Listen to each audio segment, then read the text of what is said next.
Ladies and gentlemen, welcome to the Drama Club Showcase. We are your hosts. My name is Trey Reeves, and this is Beatrice. And like I said, we're your hosts for tonight. I'm not your valet, despite how I may be dressed. You want to say something? Yeah? Thanks for coming to this. Yup. So much charisma. So, remember, you're going to see a variety of acts tonight, all from Solano students. We have magic, we have comedy, we have music, we have dance. We hope you enjoy yourselves tonight. And our first act is your valet driver, Trey Reeves. Woo! So,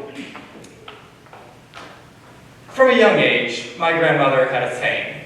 She would say, "You got to get that stick out of your ass." And I've always wondered whether that was a homophobic thing or if she just really hated uptight people, but I slowly figured out that I can answer that question with a single phrase. I'm from Kentucky. And my mom also had a phrase about asses, weirdly, which was, anuses are like opinions. Everybody has one. And I never realized quite how important these two sayings would be to me until around 2012. When I became what I dubbed the man of two anuses. So, basically, you may be wondering how that may work. So do I. And it started out 2012. I was a nice little sixth grader. I was running around in the forests outside my house in my bright orange shorts. You know the way you do when you're a 12-year-old in North Carolina? But I was running around the woods in what we called the clubhouse. Now, the clubhouse would imply that we built something or put in any sort of effort to have this. We did not, I assure you. It was a clearing with a few branches and a tree we like to call the tree of doom. And this tree was essentially it wasn't even a tree. It was just a branch extending down that was so heavy that it would touch the ground in front of us, and we would climb and we called it the tree of doom. It wasn't a tree, it wasn't even that dangerous, it was just a normal branch, but people tended to fall off it a lot. So, in a 12-year-old's mind, that makes it worthy of a name. So, I was climbing up this one day, carrying this big piece of sheet metal. Metal was required there twice, of course, that we were going to put in a tree to use as a bench. You know, things 12-year-olds do. And I was with my friend Alyssa, and I slipped down, and on the way up, I had torn off a branch, off of the branch. And so when you snap off a branch, there's a little piece of sharp wood that sticks up off of it, right? So I snapped that off, and I slipped, and like I said, it was sloped. So I slid down that tree and impaled my ass on this sharp sliver of wood. Now, three things went through my head at the time. Number one, oh God, my mom's gonna kill me. Number two, oh God, I'm gonna die here. And number three, ah fuck, my orange shorts. Which one was more important? Who's to say? So eventually though, I managed to hoist myself off of that. I fall to the ground, I start hobbling away. My friend Alyssa is yelling after me, Trey, but I'm hobbling, you know? You can't catch a hobbling boy, I'm out of it. So I'm running down the street, hole in my ass, orange shorts covered in blood. And I don't live too far away from the clubhouse. But around this time, my mom drives by. She leans her head out the window, she goes, "What did you do?" But she keeps driving. So I keep running after her. Eventually I make it to my house where she's unloading groceries and she goes, "Oh, finally." Like she's the one in a hurry here. So she goes in the house, she finishes packing the groceries, thank God. And so I go in there and she bends me over the bathroom sink and I hear probably the most haunting thing I'll ever hear in my life. It still sticks to me to this day. She goes, "Ew, there's a little bit of fleshy hanging out." Which is not something you want to hear when you're 12, bleeding from the ass, and it's your mom. So eventually I go and I lay down on the living room floor. I've probably been not in the AR for far too long at this point. I'm laying down on my stomach and Alyssa comes and lays down next to me and she goes, I say, "Man, I'm really cold right now because I'm terrified. I'm 12. I'm bleeding from the ass. My orange shorts are ruined." And Alyssa goes, "Oh, that's weird because I'm pretty hot." So, Alyssa, I've had a crush on you since 4th grade, and this is not the time for subtle flirting. I'll say that right now. So eventually my dad gets home, because that's what we were waiting for. And my dad goes, "What happened?" My mom goes, and so I bravely look at him and I go, "A dog bit me." To this day, I don't know why I lied. It could have been a number of things, right? I could have been afraid that I would get in trouble for climbing trees. I could have been vengeful to the dogs of the neighborhood. Who's to say? But this is what led to my father having to call the MPs. I've lived on a military base my whole life. MPs are military police. So I totally justly got the military police involved in this. So about 10 minutes later, still bleeding from the ass, still haven't seen a doctor. An MP shows up at my house and he asked me the same question. What happened? It was at this time I could have changed my story, right? I could have been, "Hey, no, a dog didn't bite me. It was a tree." But I didn't do that. Instead, I said, "A dog bit me." Like, stick to the story, of course. And this man says, "Okay, I need more information," of which I didn't have. So I didn't give him any answers other than the fact that it was a small brown and white chihuahua that came up behind me on Grosbeak Road and then ran into the marshes behind the school. Suffice to say, that was enough information for him to conduct a full search. But I didn't know about that until months later. So once he leaves, my father says, "All right, let's go get in the car. We're going to take you to the emergency room." Puts a towel down, of course, because you don't want me getting blood all over the seat. And on the way to the emergency room, he goes, "This is not the way I wanted to spend my Saturday evening." Honestly, same here. Not fun. So we get there, and I follow the same story, of course. You know, it's a dog bit me. Yeah, that's why there's puncture wounds in my shorts that went deeper than any chihuahua's teeth could ever go. The doctors didn't question this. The doctors were like, "Yeah, that makes sense." Because why would he question it? Why would I lie about this? Why would anybody lie about this? But it was at this moment that they told me, "Okay, so we can't locate the dog. So there's a certain thing every medical professional has to assume if there's an animal attack and you can't find the dog." Do you guys know what that is? Rabies. Exactly, rabies. And some of you might also know what the cure for, well, not the cure, but the treatment for rabies is. It is a series of shots directly to the stomach over the next 2 months, weekly. So, I guess what I'm telling you is that this was the story about how I got about 20 unneeded shots, wasted the time of the military police, and spent so much time bleeding out of my ass simply because I lied, but goddammit, I got away with it. That's the end of me. So I'm going to turn you guys over to a couple pals of mine. One of them is a 30-year-old man in love with 12-year-old Jodie Foster. The other is a lover of Charles Manson. Both of them are Meleena Low and Casey Davis performing Unworthy of Your Love from the musical Assassins.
I am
one of our Solano students, Elias Coleman.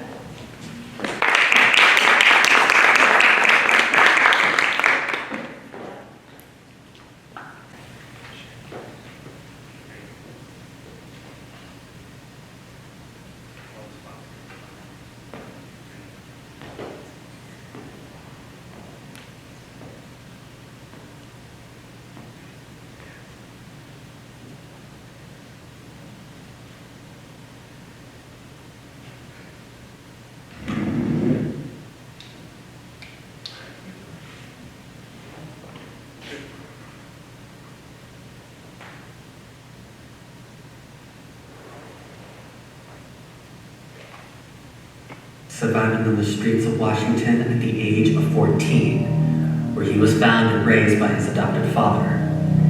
He was being abused at ages 15 to 17. He was raped for the first time on his 20th birthday.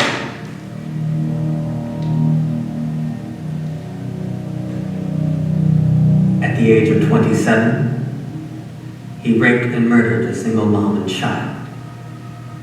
Violence became a sexual act.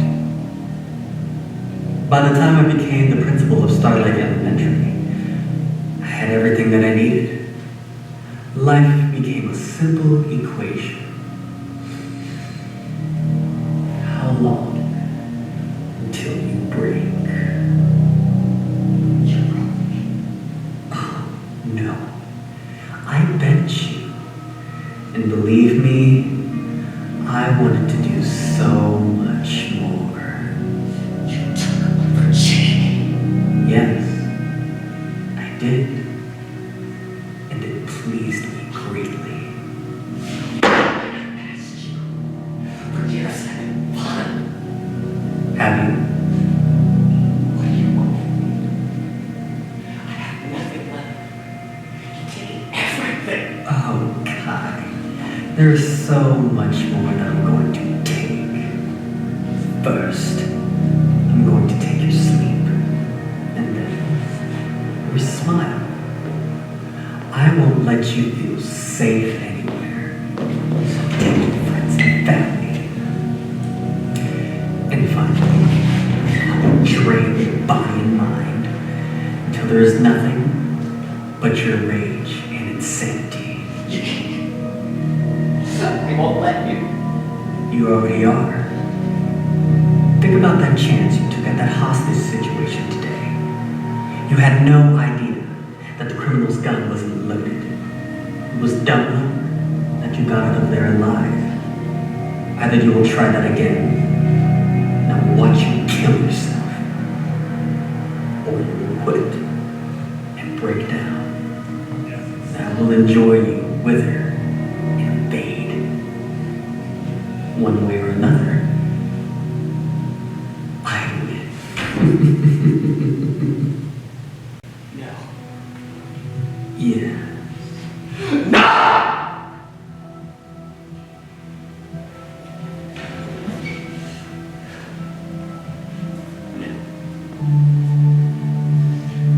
No.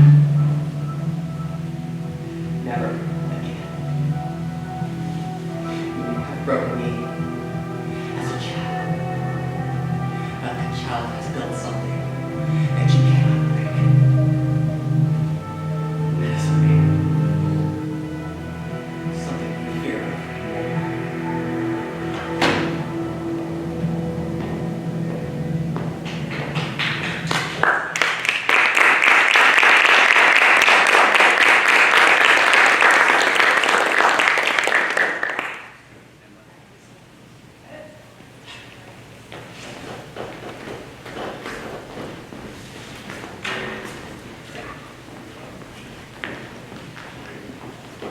Sorry, I had to get cooler.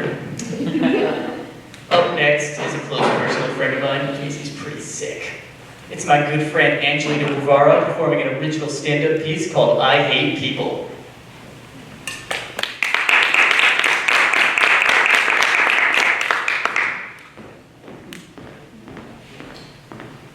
Alright, thank you so very much for that intro. Good evening, everyone. How's everyone doing? It's hard to see you guys. That's right line. Oh, okay, we got at least That was Trey. As Trey said, my name is Angelito Guevarra. I'll be doing a little stand-up for you guys tonight. Man, it's hard to follow those acts, am I right? You guys seem to enjoy them, so thank you. Thank you for showing up. So let's start. Like I said, my name is Angelito Guevarra. But, to me, y'all are strangers. And as a kid, I was taught never to speak to strangers. So, you know my name. On the count of 3, I want everyone to go ahead and say their name out loud, everyone at once, so I can get to know you guys. Ready? Say your name on the count of 3. 1, 2, 3. Jordan. Hi, John, Sunny, Jordan. Nice to meet you guys. And now that we're not strangers, I can go ahead and tell you guys a little bit about myself. For example, I hate people. It's true. I hate people. Now I'm a nice guy. I try my best to be kind, to be loving, to be open to everyone. But it's difficult. Now you may ask yourselves, or you may ask me, but Angelito, aren't you a human? Aren't you a person? And to that I ask, how do you know? Let's think about the old adage, right? If it looks like a duck, if it walks like a duck, if it talks like a duck, it's a duck. So if it looks like a human, talks like a human, thinks about death constantly like a human, by those standards, yes, I am a person. But it is true, though, it is true, I hate people. In fact, I have this huge list of people I hate. Huge list. But I'll give you the top 3. Sound good? Top three people, types of people that I hate. And if you are one of these people, I'm so sorry, but I hate you. So number 3, people who shake their legs while they're sitting. I'm looking down, I don't think anyone's shaking their legs. Maybe y'all just stopped when I said it. But it's true, it's a bad habit. It really is, you should stop. I hate you. Number 2, and if this applies to you, go ahead and raise your hand so I can see. People who drink banana daiquiris, aka alcoholics. No? No one? Oh, a few people, okay. All right, but that's number 2. So you're asking yourselves, what could be worse than those 2? What's the number 1? And here it is. Number 1 type of people I hate the most are people who drive cars. There's more. People who drive cars with those really, really bright LED headlights. You know what I mean? We've all been there. Say you're driving down the road. It's been a long day, it's nighttime now, and you just gotta get home. So you're driving down the road, everything's good, you've got your normal headlights on, and off in the distance you see it. You see it starts as a little glimmer of light, but it starts getting bigger, and bigger, and bigger, and brighter. And suddenly you're greeted by lights that are brighter than your bathroom lights during your midnight pee-pee. You know what I'm talking about? They're really unnecessarily bright. And then your body reacts, because you're human. So your body reacts and you go into one of those squints, where it's like a full body squint and you pull one of these. But you're driving, right? You gotta see, so you try to open your eyes and this happens. It sucks, it's terrible. It's like, and this is the worst part, those LED headlights are usually on sports cars. It's as if someone thought, oh, the roaring engine of my Ferrari is already destroying a person's hearing. I wonder if there's other senses I could ruin. I don't get it. Why LED headlights? But it's true though. I hate those people. Now, to be fair, okay, I have a perfectly good reason why I hate people. And I'll say it like this. It's scientific. Right? If you can justify anything as scientific, it's proven, right? It's true. But there's a scientific reason why I hate people, and it's because of survival. Right? Humans have evolved to survive. For example, how many of you are afraid of snakes? A few people, right? And don't worry, I don't have any snakes, not yet, don't worry.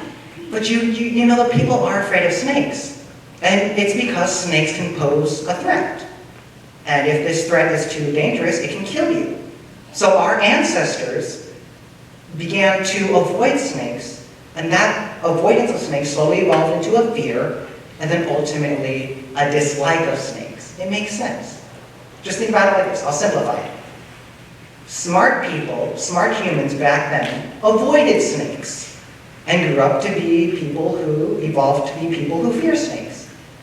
Those who embraced snakes evolved and grew up to be people like, I don't know, Taylor Swift. Snakes. But it's true though. These hatreds are rooted in fear. And according to Medical News Today, this is true fact. According to Medical News Today, approximately 19 million people here in the US alone have some form of a phobia. 19 million people. It's like Oprah was out there in the audience saying, you get a fear, you get a fear, everyone gets a fear. And you've got that one guy in the audience going, no, I'm afraid of generosity. There's just so many fears. Let me go ahead and show you guys how many fears there are. Okay, I need a victim, or rather a volunteer. Anyone available? Anyone ready? Let's, right here in the front row. What's your name, sir? Chuck. Chuck. Hi, Chuck. It's hard to see you with the lights. I'm going to give you a little test, all right? All right. I don't know if you studied. Hopefully you did. But it's simple, okay? I'm going to give you something that people normally fear, and I want to see if you can go ahead and give me the scientific phobia name. All right? And just 3. This is really simple, all right? What? And no helping, no cheating. I'm watching you guys. No phones. What is the fear of spiders? Arachnophobia. Arachnophobia. Good job. All right. We'll make it a little more difficult. What is the fear of germs? I call it germphobe, I don't know. Germaphobe will work. So germophobia. All right. This one is, we'll make it a toss-up, so for everyone in the audience, all right? If you know the answer, go ahead and shout it out. What is the fear of gay people? Homophobia is wrong. No, the correct answer, the fear of gay people, is called Christianity. Come on, get your terms right. But to be fair, I was raised Christian, so I sound a little hypocritical, that's fine. And honestly, it shouldn't really matter how you were raised, provided you had respect for yourselves, respect for others, you weren't getting hurt, you weren't hurting others, then fine, you may be raised Christian, you may be raised Catholic, however. But I was raised Christian, and it did teach me a lot of good ideals. For example, I was taught how to present myself in public, how to treat other people, how to not cuss. In my life so far, I think the worst word I've used would be frickin'. Sorry about that. But that's by far the worst language I've used. And in today's climate, it can be pretty hard. Like I said, I'm a nice guy. I don't cuss. That's not who I am. But in today's climate, in today's society, it can get really hard. Let me give you an example. I work at this cute little boba tea shop down here in Fairfield. It's called T4, Tea for You. Nice little place. But because I'm such a nice guy, people usually say, okay, you're working the cashier shift tonight. Fine. I don't mind. I'm getting paid for it, aren't I? So I'll work it. And to those of you who have worked in retail or public service, you'll totally agree with this. We get this one lady coming in, and you can tell just by looking at her, she's not going to smile. She's not going to compliment you. She's not going to say anything nice. She's just got that energy around her that makes you cringe and prepare for the upcoming storm that is a human being. But this lady walks in. She comes up to the counter, and I put on that voice that makes you sound like you're either 12 years old or high on LSD. That customer service voice where you just go, hi, how can I help you? Can I take your order? And this lady, kid you not, she comes up to me. She doesn't even try to look at me. She just says, don't bother me, I'm trying to focus. I'll tell you when I'm ready. Ouch. But what does she mean she needs to focus? This is a menu, not the SAT. But she was nice enough to order, and she left me a $2 tip, which was great. So she grabs her drink and she's walking out, and we have glass windows, so I can see everything going on. So I see her, she heads off to her car. I'm like, okay, she's finally leaving, that's good. So she gets into her car, and she starts it. And that's when I hear it. Just that ear-deafening roar of a Ferrari, of a sports car. And I'm waiting, I'm like, no, this can't be possible. I'm looking around, maybe there's someone who can help me before it's too late. She turns on her headlights. And, oh, shit! She's got LED headlights! Y'all, I hate people!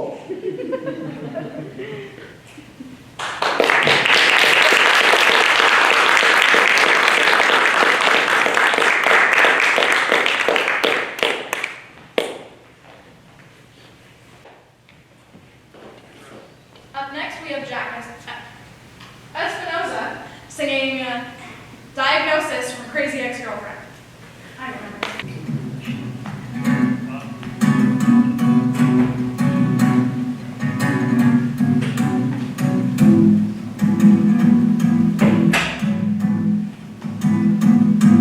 For almost 30 years, I mean something was wrong, but Mom says weakness causes bloating, so I tried to be strong.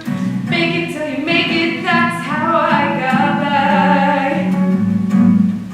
And when I tried to find the reason for my sadness and terror, every solution was trial and error. Take this pill, say this chant, move here for this guy. But now there's no need for regret, 'cause I'm about to get a diagnosis, a diagnosis. Don't tell me no, sister, you don't fit in. Doctor prescribed me my drug, give me my throne, tell me that this whole time I belong to those other people who share my diagnosis. What could it be? What could be right? Schizophrenic or bipolar light? I've never heard voices, but maybe it's time to start. You're super cool, Rebecca, thanks! Obsessive with numbers, hoarders with cats. I could really rock a tinfoil hat.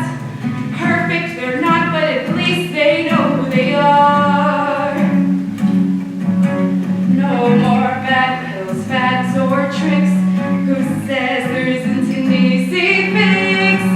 With the diagnosis, I'm ready to blow this. Joint and by joint, I need my inner sense of confusion. You said that confusingly. Shut up! I know mental illness is stigmatized, but the stigma is worth it if I realize who I'm meant to be, armed with my diagnosis. Oh, the doctors that I met that didn't get me. This one naturopath used feathers to pet me. They said anxiety, insomnia were my affliction. The naturopath said it was sex addiction. But all those things I knew I wasn't. Yes, I like penises, but who doesn't? So put me in a bottle, stuck a label on. List out the side effects and worries begun. 'Cause finally I'll know this. My diagnosis.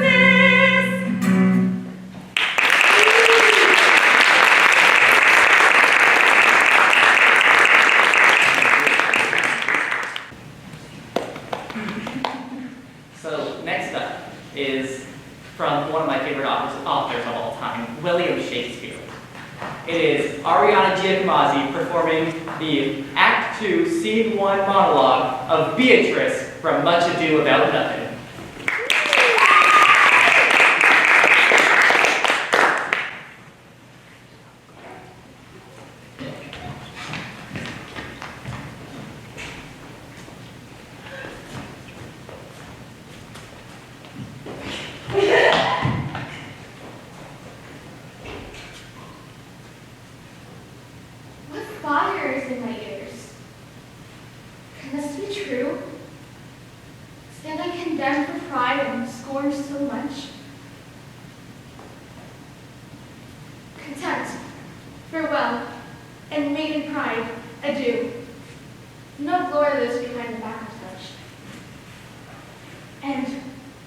Benedict?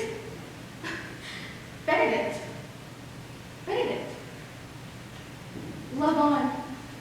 I will requite thee, taming my loving heart to thy loving hand. If thou dost love, my kindness shall incite thee to bind our loves up in a holy band. For others say thou dost deserve, and I believe it better to report thee.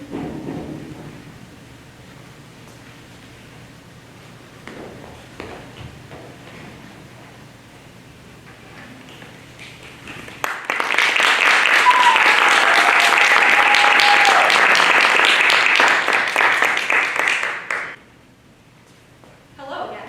Up next we have Meleena Low singing I Don't Wanna Be You Anymore by Billie Eilish. Woo!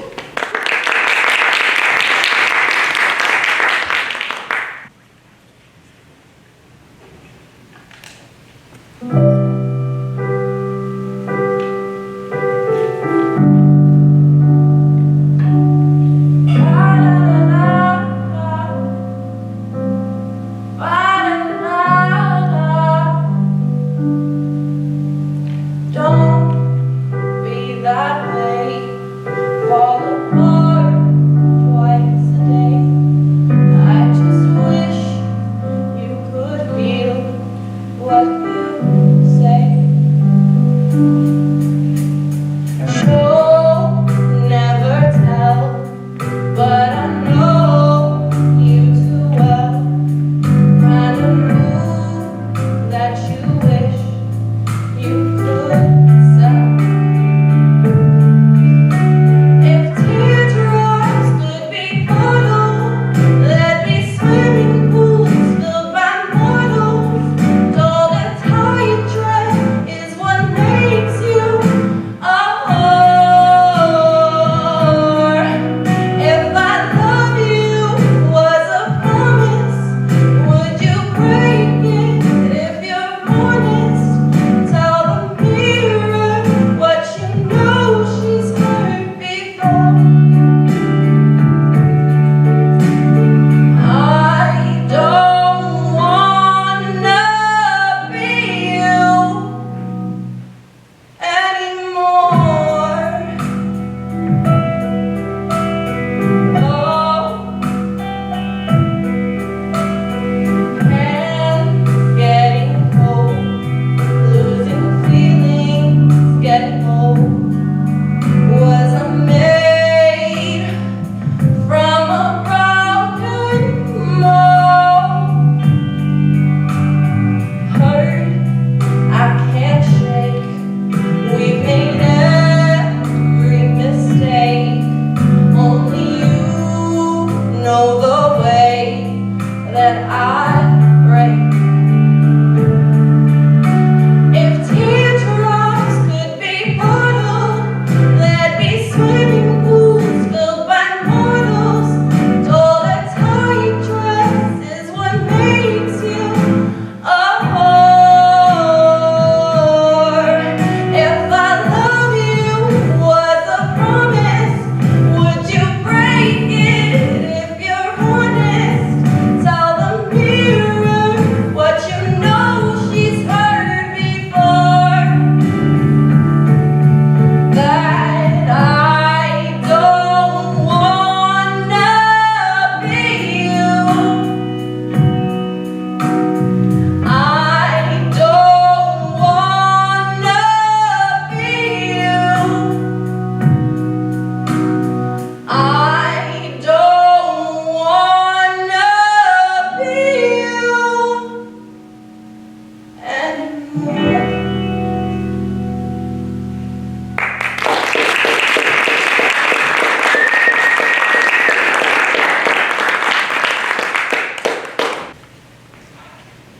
It's winter time, so that just makes you want to snuggle up and listen to some nice 50s music. And we're going to bring you just that. And next up is Angelito, Guevarra, and Shelby Wesner performing Let's Call the Whole Thing Off, as created by Fred Astaire.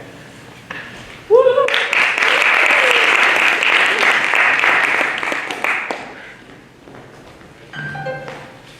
Don't start the music yet. like the show so far? So, as Trey said, we'll be doing a little piece called Let's Call the Whole Thing Off. Now, this piece has been done many times by many different people. Fred Astaire and Ginger Rogers did a very famous cover. Frank Sinatra loved covering this piece. And today, we'll be showing you our version of it. And it's a little context for you guys. Imagine this. 2 dancers. They were partners since they were young. They danced like there was no tomorrow. But over time, they fell apart. They didn't agree, something happened, they parted ways. But one day, by some chance encounter, they run into each other. And they decide maybe we should dance again. Or maybe we should call the whole thing off.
Yaroch. Yaroch! Kyle Yaroch singing, thank you, ballet director, singing Rainbow Connection from the Muppet, which is a good movie, because I'll sing it. And yeah. Yeah.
going to be performing a dance set to P&PM by Bdash.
Hansen.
what you're hiding in your hands.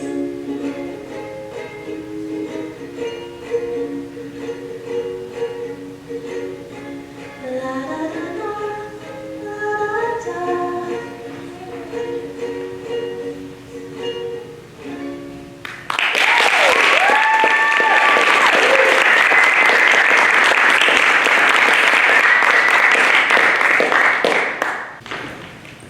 Hello. There we are. So, up next is the magical stylings of Dr. E.A. Crow with his beautiful assistant, Casey Davis.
But next up is a man who I've met very recently, and I've loved his work, and he is our final act. This is DJT, performing his own original works. Ladies and gentlemen, give it up.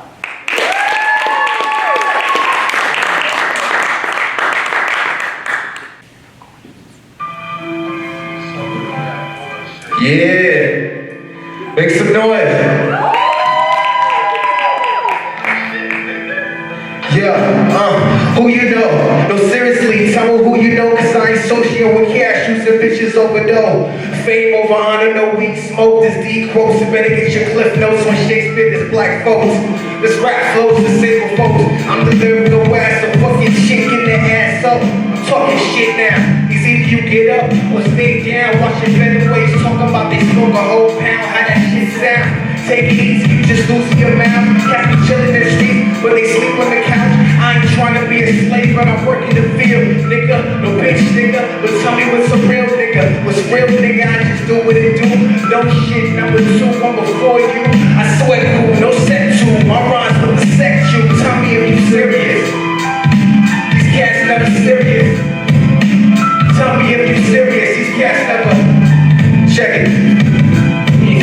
I'm back at it, reload thoughts, cause damage. The rap bandits, they need to cut, they need bandage.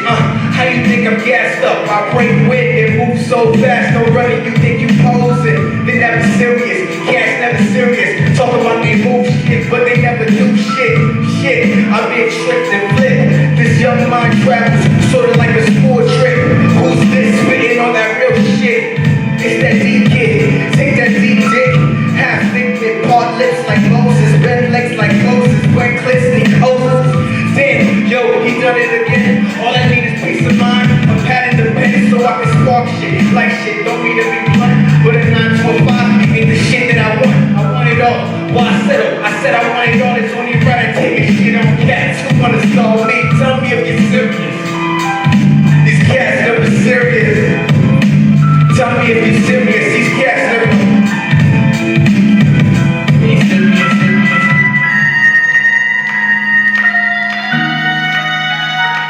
Give a hand for yourself. I appreciate it for all you guys coming out. You guys could have been anywhere in the world. But you're here with us, and we appreciate that.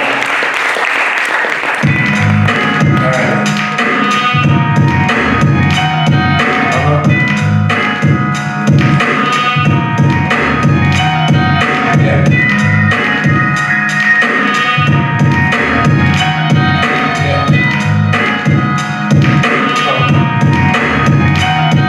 Let me hit you with a lyrical visual in my mindsets. Yachts, bonds, investments, minutes and seconds. I'm thinking if I hit life wouldn't be a bitch, but that's your talk. Keep up, I run walk. I'm thinking big, you see, homie, I'm big headed. With big checks with my name and big lens.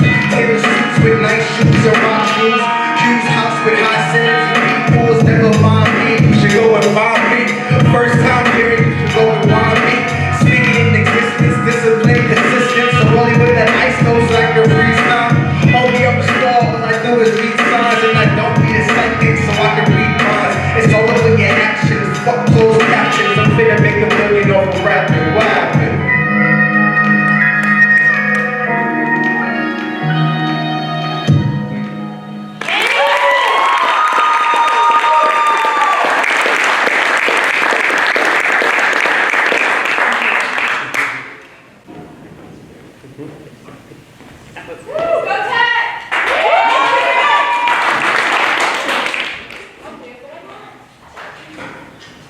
All right, that's been our showcase. Everybody get on out here, because there's one last thing to do, and that's to give everybody a nice bow.